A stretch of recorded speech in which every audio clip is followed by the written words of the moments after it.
Hi folks, and welcome to today's video, femoral nerve glide for a lumbar herniated disc. Now, I'm going to make a lot of good content for those folks out there suffering with low back pain issues, such as sciatica nerve pain, lumbar stenosis, lumbar arthritis, bulging discs, herniated discs. If that's you, hit that subscribe button. You're going to be notified when I make some great new content, put it up on YouTube to help you get back on the road to recovery. But without further ado, let's get into today's video. So folks, today I want to talk a little bit about femoral nerve flossing and herniated discs in the lumbar spine. Now, typically, the femoral nerve is affected if you have a herniated bulging disc at segments L2, L3 and L3, L4.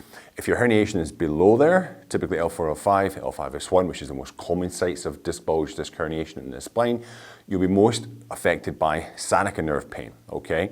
And if that's you, if you're having sciatica nerve pain, I've got loads of other videos. One is going to pop up, it's actually in the description for you guys, to go check out about sciatica nerve pain issues and how to resolve them with nerve flossing as well, okay? So this video is primarily for those folks who are having femoral nerve issues contributed by bulging herniated disc L2, L3, L3, L4. Now, there's a picture that's going to flash up on the screen just to show the difference between the sciatica nerve and the femoral nerve. Femoral nerve, it typically comes out of the L2, L3, L3, L4 region of the lumbar spine, and it goes actually through, it comes through what looks like the body of our pelvis here, it goes through what's called the inguinal channel, inguinal canal, and it runs into the front of the thigh. And you'll see in that picture there, the little yellow nerves going into the front of the thigh. And it basically is responsible for the sensory feelings on the top of your thigh. It can also affect knee instability, proprioception. A chap I was just doing some work with recently, Mike out in Hawaii. Hi Mike, if you're watching. He was having issues with the femoral nerve and his knee was collapsing when he was doing various activities, etc. And you quite often feel the pain on the inside of your thigh, top of the thigh, and it's coming from this nerve being impinged, being compressed by the nerve, etc. Being compressed by the disc. Sciatica nerve, picture's going to flash up, that runs, it's a little bit lower, it comes out L5S1, L4, L5 region, and it runs sort of under your glute, under what's called your piriformis muscle, down the back of the leg, into the calf, into the foot. So different nerve, different innervations, different location on the body where you'll feel those pain and symptoms, okay? Now, nerve flossing, the idea behind it is you are essentially flossing the nerve, so we'll pretend this is our nerve here, yellow matches the picture that was popped up earlier. And when you have impingement, when you have injury, a muscle can get tight, compressed, the nerve can be impinged. And the whole point of nerve flossing is starting to move the nerve through its normal range of motion to unstick it. Horrible physiological term, it wasn't physiological at all, but to get it to move more freely and hopefully reduce pain, okay?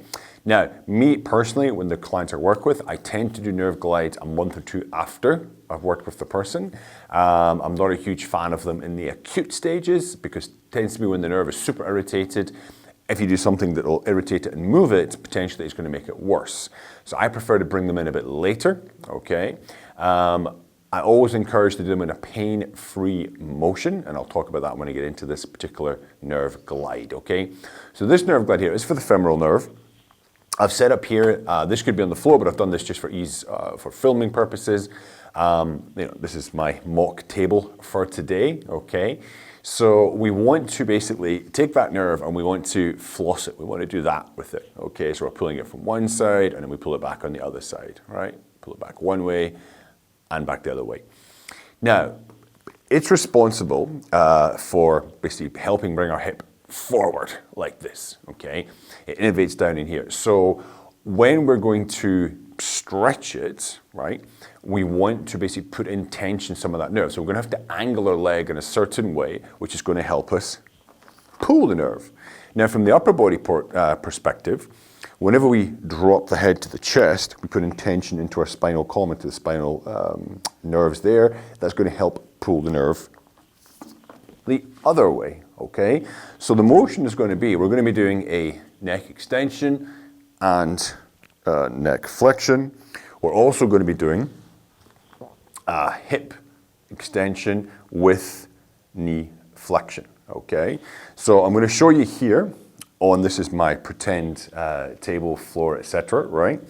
So I'm just going to go through it first, and we'll talk about reps and how you do it in the pain-free motion, okay? So if your pain is on your left side, all right, I always like people to start with the pain-free side first and to do both sides, okay?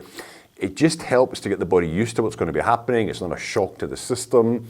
Do it on the pain-free side first, then you return and do it on the side which does have the issue, okay? So I'm going to lie down here on my side.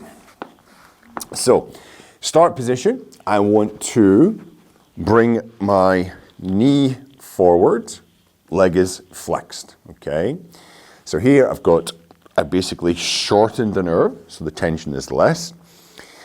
My head, it's in neutral position, and my first move is going to be chin to my chest. That's going to put a little bit of tension on the nerves. Then the movement's going to be extend my leg back. As I extend back, I extend my neck. So I'm slackening off the top of the nerves here, and it's pulling with the lower leg. Then I'm going to bring it back. So I bring the knee forward. I bring my chin to my chest. And this is the sort of speed you want to do it at. I've got something here to support my head. And I chin to the chest, knee comes forward. And extend, hip back. Chin down, forward. So we're gently mobilizing that nerve through its range of motion. Now, to do it in what I call the pain-free range. Some people will say to you, oh, you want to go till you feel the nerve and then come back again, feel the nerve. I'm not a huge fan of what they call kissing the pain, okay, in certain instances, especially when nerves are concerned. So when you do that move, if you feel a point where, oh, you feel the nerve kick in, stop, bring it back, okay? So I'm down here like this. I'm going into my extension of my hip here. My head is going backwards, and I feel, oh, there's the pain there, okay? Stop, just come back a couple of inches, and then that is your pain-free range, okay? You only go to the point just before you kiss the pain, okay? Because otherwise you're just going to be picking at it. So always do it within a pain-free range. The speed I was doing the motion there, that's a perfect, you don't need to rush things. Momentum is not your friend sometimes when you're doing nerve glides, nerve flossing, all right? As far as repetitions go, I try to start people with 8 to 10 repetitions. They do it one time, typically in the afternoon or the evening, not so much in the morning. They'll rest 60 seconds, they'll do one more set, 8 to 10 repetitions, and then you may start to feel better that day, maybe the next day. I tend to say, right, do it one day, take one day off, do it the next day, take one day off. And after 4 or 5 times of doing it, you should see if it's helping or not helping. As I said, for most people, it does bring some relief, typically later on in that recovery cycle, okay?